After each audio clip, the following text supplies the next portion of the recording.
আসসালামু আলাইকুম। Hello everyone. অনেকদিন পর চলে আসলাম সৌদি আরবের ব্লগ নিয়ে। মক্কার ব্লগগুলো আমার পেজে পিন করা আছে। যারা আমার রেগুলার ভিউয়ার্স অবশ্যই দেখেছেন। আজকে থেকে আমি মদিনার ব্লগ দেওয়া শুরু করব। এই যে এখন যে প্লেসটা দেখতে পাচ্ছেন ভিডিওতে এটা হচ্ছে মসজিদুল উম্মিনিন। আই মিন আয়শা মসজিদ। যেখানে অনেকে এসে নতুন করে আবার ওমরা নিয়ত করে। তবে আমি যতটুকু জানি আয়শা মসজিদ থেকে নিয়ত করলে সেটা সহি হয় না। তায়েফে গিয়ে নিয়ত করতে হয়। তাই মক্কা থাকতে আমরা এখানে আর আসিনি ওমরা নিয়ত করার জন্য। হয় কি হয় না এটা একমাত্র আল্লাহ তাআলাই ভালো জানেন। এরপর আমরা যেতে যেতে আসরের আজান দিয়ে দিয়েছিল।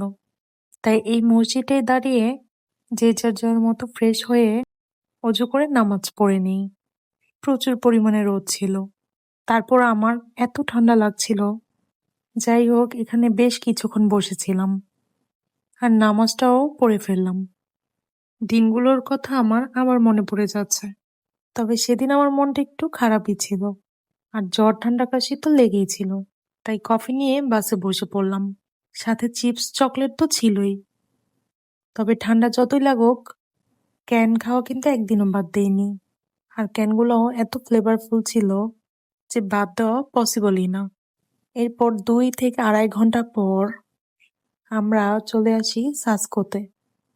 আমি তখনও বুঝতে পারিনি যে বাহিরে এত পরিমাণে ঠান্ডা। এরপর নামার পর লিটারেলি আমি শ্বাস নিতে পারছিলাম না, এত পরিমাণে ঠান্ডা ছিল। আর সাথে ছিল ভয়াবহ বাতাস। আমাদের বলা হয়েছিল শীত শুধু তাইফে থাকবে, যার কারণে আমি তেমন একটা শীতের কাপড় নিইনি। কিন্তু সাসকোতে নামার পর বুঝলাম প্রচুর পরিমাণে ঠান্ডা। আর মদিনার দিকে যতই যাচ্ছিলাম শীত যেমন ততই বাড়ছিল। সাসকোতে তেমন আমি একটা পিকচার তুলিনি। আমার হাজবেন্ড পুরো ফ্রিজ হয়ে যাচ্ছিল। এখানে আমরা মাগরিবের নামাজটা পড়ে নিই। এরপর আবার একটা চকলেট নিয়ে বসে পড়ি আর কফি। কারণ ঠান্ডা প্রচুর পরিমাণে লাগছিল আর গলাও ব্যথা করছিল। এরপর এশার নামাজ পড়ে ফাইনালি আমরা আমাদের হোটেলে চলে যাই। আমাদের হোটেলের নাম ছিল ডিয়ার আল নাখিল হোটেল। মদিনাতে আমরা যতদিনই ছিলাম এখানে স্টে করেছি। হোটেলটা বাহির থেকে যেমন সুন্দর ভেতর থেকেও খুব সুন্দর ছিল। আমাদের রুম ছিল 611-তে। আগে আমাদের রুম নাম্বার বলে দেওয়া হয়েছিল, তাই আমরা রুমে ঢুকেই ঝটপট ফ্রেশ হয়ে গেলাম। কারণ মদিনাতে আসলে প্রথম কাজই হচ্ছে আমাদের প্রিয় নবী হযরত মুহাম্মদ সাল্লাল্লাহু আলাইহি ইসলামের রওজাতে সালাম জানানো, যার কারণে আমরা রেডি হয়ে বের হয়ে গিয়েছিলাম। আর গিয়ে ফার্স্টে 2 রাকাত সালাত আদায় করে নবীজির রওজা মুবারকের সামনে সালাম জানাই। আর মদিনার বাতাসে অন্যরকম একটা প্রশান্তি লাগছিল। মনটা খুব হালকা আর ফ্রেশ লাগছিল। এরপর 310 নম্বর গেট হয়ে বাহিরে চলে আসলাম। আর লামহা নামের এই বাঙালি রেস্টুরেন্টেই আমরা যতদিন ছিলাম ততদিনই খেয়েছিলাম। ফার্স্টের দিন রাতের বেলা গিয়ে আমরা ভাত অর্ডার করেছিলাম, সাথে ছিল আলুর ভর্তা, গরুর গোশত আর ডাল। আর এটা হচ্ছে আমাদের হোটেলের গ্রাউন্ডের একটা ক্যান্টিন।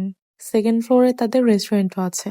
আর রুমটা খুবই সুন্দর ছিল। ভেবেছিলাম সুন্দর একটা ভিডিও করে শেয়ার করব, তবে তার হয়ে ওঠেনি, কারণ মানুষ আমরা 7 জন ছিলাম।